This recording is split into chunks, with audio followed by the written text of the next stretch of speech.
ایسا ہے میرا مدینہ، آج بھی مدینے کے شہری کسی اجنبی کو دیکھتے ہیں تو اسے محمد کہہ کر پکارتے ہیں اور ساتھی کو یا صدیق۔ لہٰذا یہ دنیا کا واحد شہر ہے جس میں ہر مہمان، ہر اجنبی کا نام محمد اور ہر ساتھی صدیق ہے۔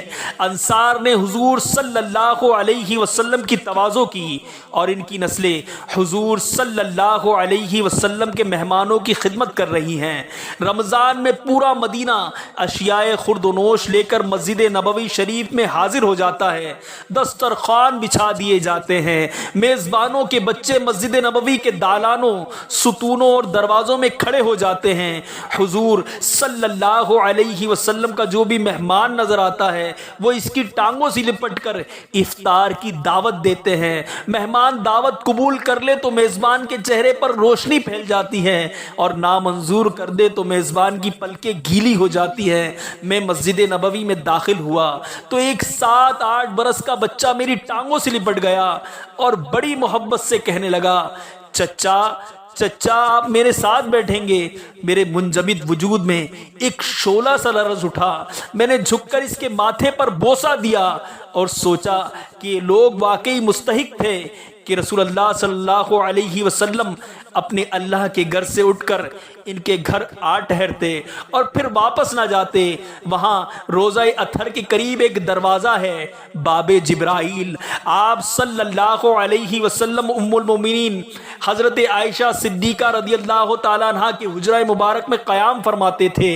افطار کا وقت ہوتا، دسترخوان بچھتا، گھر میں موجود چند کھجوریں اور دودھ کا ایک پیالہ اس دسترخوان پر رکھ دیا جاتا۔ سیدنا حضرت بلال حبشی رضی اللہ تعالیٰ عنہ اذان کے لیے کھڑے ہوتے تو آپ صلی اللہ علیہ وسلم فرماتے، عائشہ باہر دیکھیے، باب جبرائیل کے پاس کوئی مسافر تو نہیں؟ آپ اٹھ کر دیکھتی، واپس آ کر عرض کرتی، یا رسول اللہ صلی اللہ علیہ وسلم وہاں ایک مسافر بیٹھا ہے۔ آپ صلی اللہ علیہ وسلم کھجوریں اور دودھ کا وہ پیالہ باہر بھجوا دیتے۔ میں جو ہی باب جبرائیل کے قریب پہنچا، میرے پیروں کے ناخنوں سے رانوں کی ہڈیوں تک ہر چیز پتھر ہو گئی۔ میں وہیں بیٹھ گیا۔ باب جبرائیل کے اندر ذرا سا ہٹ کر حضرت عائشہ صدیقہ کے حجرے میں میرے آقا صلی اللہ علیہ وسلم آرام فرما رہے ہیں۔ میں نے دل پر ہاتھ رکھ کر سوچا، آج بھی رمضان ہے، ابھی چند لمحوں بعد اذان ہوگی، ہو سکتا ہے آج بھی میرے آقا صلی اللہ علیہ وسلم حضرت عائشہ سے پوچھیں، ذرا دیکھیے باہر کوئی مسافر تو نہیں؟